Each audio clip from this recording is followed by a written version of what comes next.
What's up, guys? Your boys, 22K13. Going to talk about 8 more devastating current WWE superstar injuries. And this comes from WhatCulture.com.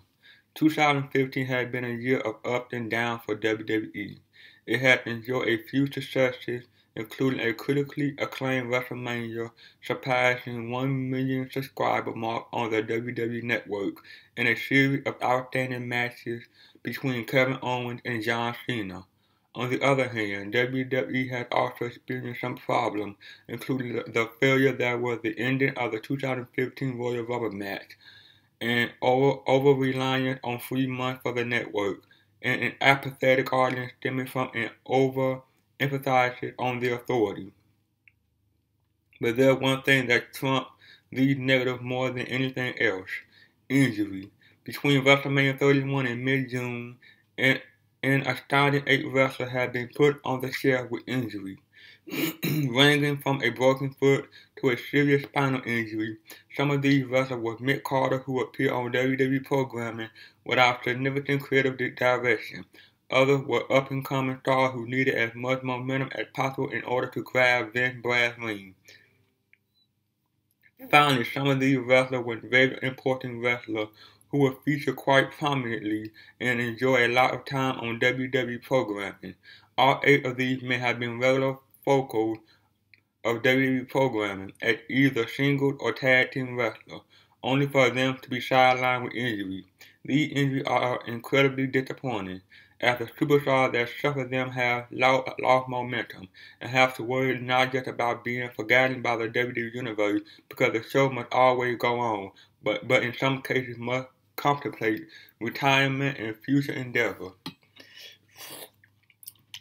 Number 8. Jamie Noble.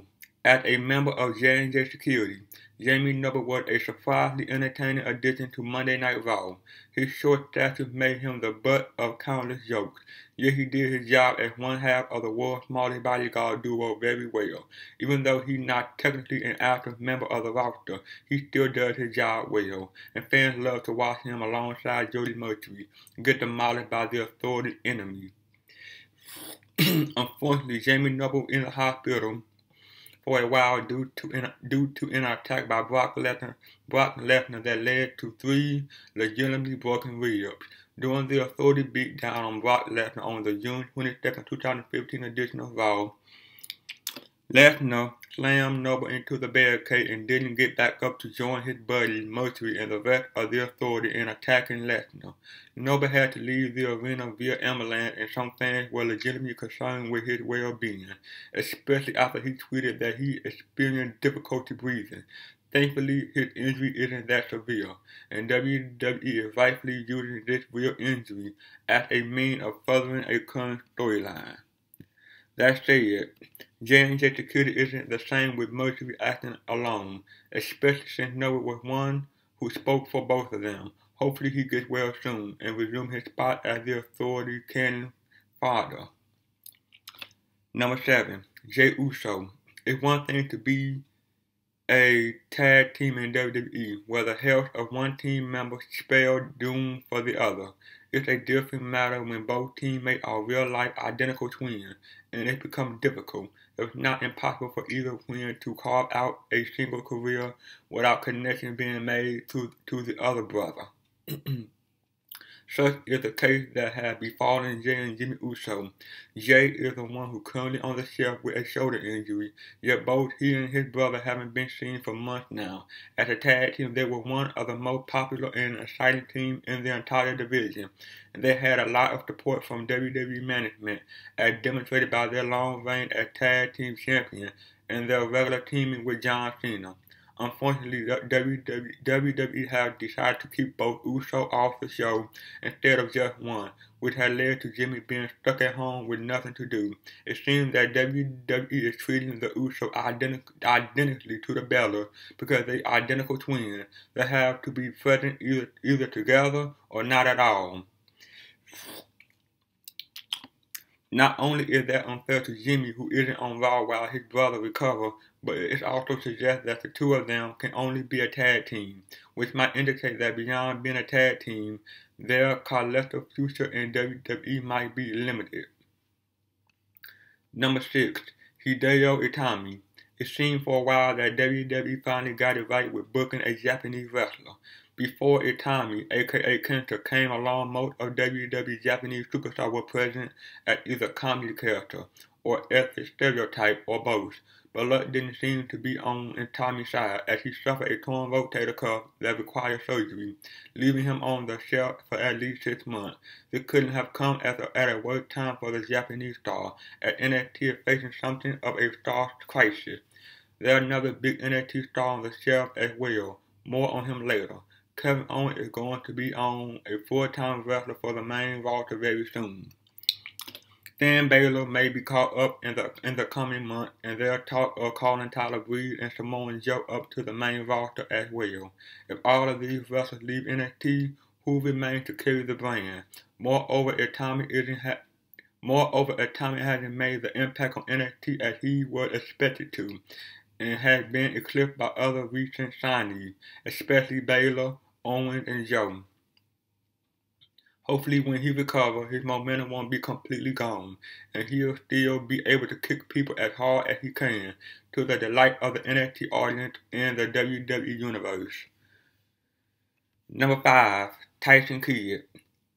Perpetual lower mid-card and company workhorse, Tyson Kidd suffered a spinal injury in a match with Samoa Joe that put him on the shelf for a very long time. While that injury had been deemed a freak accident, it hardly heartwarming news for the Canadian grappler who might be on the shelf for more than a year recovering. As with Uso, Kidd's injury has not only derailed his career, but it had also prevented Cesaro from pursuing a single career of his own. Cesaro had long been one of the most underrated performers on the WWE roster, as had Tyson Kidd. It seemed as the duo was on the right track when they were put together as a tag team, and they even enjoyed a reign as WWE Tag Team Champions, short as it was.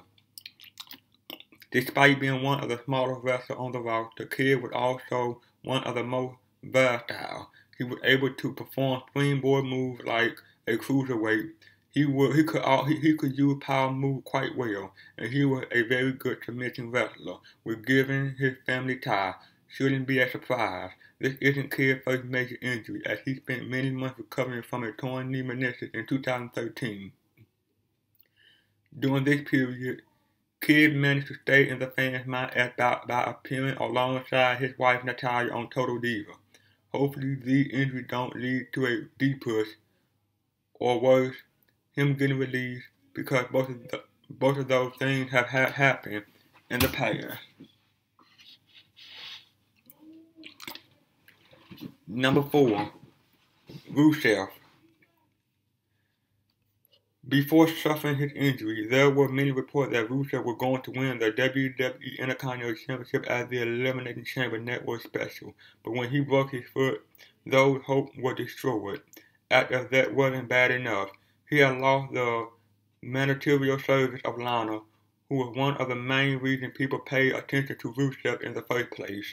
On one hand, WWE have done something smart by keeping Rusev on TV by continuing this storyline with Lana. In doing so, people won't forget Rusev, and he'll still play a role on WWE programming. On the other hand, it weakened his character significantly, as it has transformed him from an aggressive Bulgarian monster into a whining, heartbroken man who can't seem to let Lana go.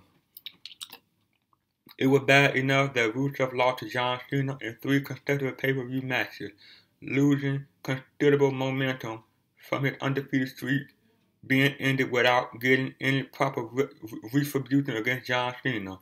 Now the Bulgarian brute has lost his sense of brutality and is being forced to hobble around on crutches. So while it does help in keeping him relevant, there is a growing worry that Rusev might never achieve the same height. Winning the IC Championship would have been the ideal redemption for him, but his injury has prevented him from playing the monster that made him a big deal in the first place. Number 3. Eric Rowan. Yet another tag team wrestler has suffered an injury, and both he and his partner have to suffer for it. Eric Rowan rejoined his Wyatt family brother Luke Harper after spending a few months in lower card purgatory with little storyline progression, no major feud, and randomly booked matches.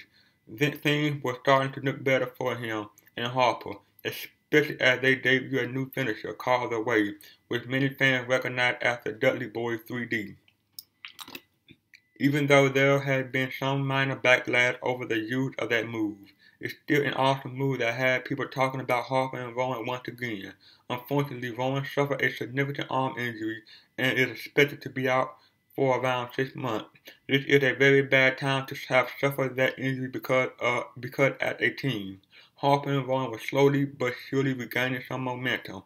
Furthermore, Harper is the better wrestler of the two and has experience and some success with a single career, so if the team were to disintegrate, Harper could thrive somewhat as a single wrestler. Rowan, meanwhile, lacked management support and seems to be entirely dependent on a tag team career as of this writing. If he doesn't recover soon enough, or if he gets injured again, poor Eric Rowan might not have any hope of a major role in WWE again. Number 2, Daniel Bryan. Daniel Bryan was pound for pound both the best wrestler in WWE and is most popular for an impressive period that saw him reach the top of the company with his WrestleMania 30 victory. Sadly, a serious neck injury put him on the shelf for the remainder of the 2014 calendar year, which seriously damaged his momentum. There was hope that 2015 would be a much better year for him, especially after he won the WWE Intercontinental Championship at WrestleMania 31. But life is cruel, and Bryan got injured again. This time it was believed to be a severe concussion, believed because WWE hadn't disclosed the specific nature of his injury, with the severe concussion theory being one of the most widely believed rumors surrounding his current status. Bryan's new injury is problematic because Bryan was an insanely popular wrestler who could make anyone look better by wrestling against him, even if he wasn't meant to have another world title again. Bryan could help build many more future stars. Imagine how much fans would love to see Daniel Bryan vs. Seth Rollins, or Daniel Bryan vs. Neville, or Daniel Bryan vs. Finn Balor, or even Daniel Bryan vs. Roman Reigns. The possibility could have been endless, and WWE would have a license to print money with Bryan's skills and popularity as their vehicle. Bryan might never wrestle again. Here's hoping that he has one more match in him before he retires. And number 1, Sami Zayn.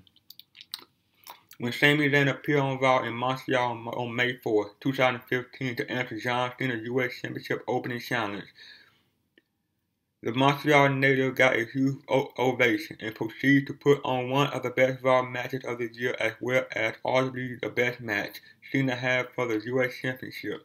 It was a clear sign at the ending that Zayn was finally being brought to the main roster after toiling away for so long in NXT.